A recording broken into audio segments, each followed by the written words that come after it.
So we look now at George in section 5, and we only see George for a couple of pages towards the end when Candy brings him in to show him Curly's wife's body. And the first thing he says when she sees it, he says, "I should have knew." George said hopelessly, "I guess maybe way back in my head I did." Now this is really important for several reasons. First of all, because he actually says that he knew this was actually coming, obviously because we've got the reference from earlier with the situation that happened in Weed, and obviously way back in his head he knew it was going to happen. So maybe that's kind of a facing up to reality as well. He always knew that Lenny was going to get himself into a situation that George wouldn't be able to get out of, and he was just waiting for that day, which also shows that if he knew this was going to happen, how important the friendship of Lenny was to him, because he was going to take that risk more than anything. He was going to take that risk along with anything else that comes, should I say, because of the friendship that, you know, obviously set them apart from other people. It's really important as well that the word hopelessly is used, because obviously that refers to two things. Not only George at the time, you know, the right there in the situation, you know, that he knows he's not going to be able to help Lenny, he's not going to be able to help Lenny get out of this, but moreover the hopelessness of the situation that he's in. You know, the dream is now shattered. They're not going to be able to get it, or at least he's not going to be able to get it in the way that he's always been saying it.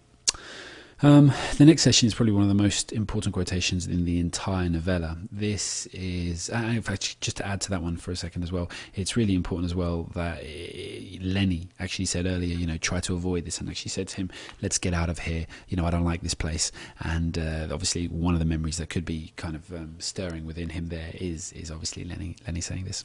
This quotation, the next quotation, as I just said, is one of the most important ones in the entire novella, because this is the real American dream. This is what actually happens. People have all these dreams of what they're going to do, how they're going to change, what it's going to be like, but when it actually comes down to it, this is what happens. And George said, "I'll work a month and I'll take my $50 and I'll stay all night in some lousy cat house, or I'll sit in some pool room till everybody goes home, and then I'll come back and work another month and I'll have $50 more." So what he's saying there is basically he's going to go to whorehouses and get drunk in pool rooms, and that's going to be his life, and he's just going to do that, repeat ad nauseum. So that's unfortunately the situation that the itinerant workers were in. No one, as Crooks has put it to us earlier, no one gets land, you know, no one gets free of the cycle that they're actually in. We'll look at some of the words in here just to analyse well. When he actually talks about them, obviously he says lousy and some pool room, and again the reference that we're getting there is just generic, you know, it's just generic because it's a generic life being put to everyone else. And when we couple this again with what we said about George's name, meaning you know, farmer or worker of the land, then it's basically anyone who works the land is going to end up in this situation, as opposed to the people that own the land, the ones like the boss. Obviously he's not going to end up in this.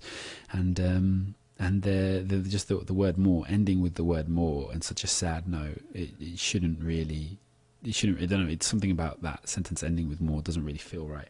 And I guess it's because I work and then I'll have another $50 more, and then, you know, what should come after that is something, you know, and then I'll be able to do this and I'll be able to do that. But obviously ending with it there, you know, it just kind of reminds us that he's just going to go sink into this repeating cycle. So it's not nice. We obviously see his care for Lenny till the end. Obviously he knows this is a terrible situation that he's going to be in. You know, he's against the boss and the boss's son, and obviously, you know, he knows Lenny's done it. There's no real question about this.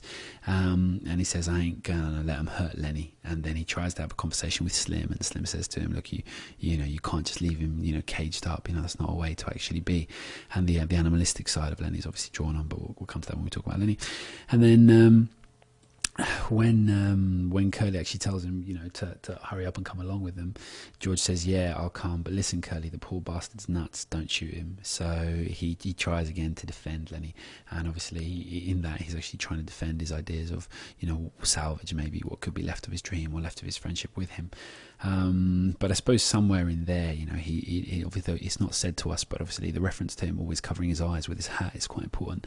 But, you know, maybe obviously his true, obviously first of all that shows his true thoughts are being concealed, but more importantly, I think, you know, what's going through his head is, you know, this is a situation where he knows that he has to actually take care of Lenny, quote unquote, in the mafia sense. He has to kill Lenny because you know, obviously that's why he's taken the gun.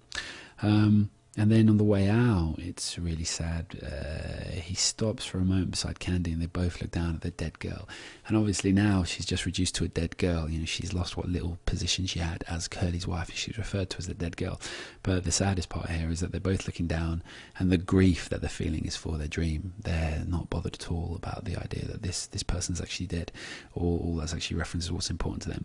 And that shows again the the nature, well, for George anyway, it shows the nature of the itinerant worker. And you've got to try and think about yourself at all times, and it's just that moment in grieving is a very sad one.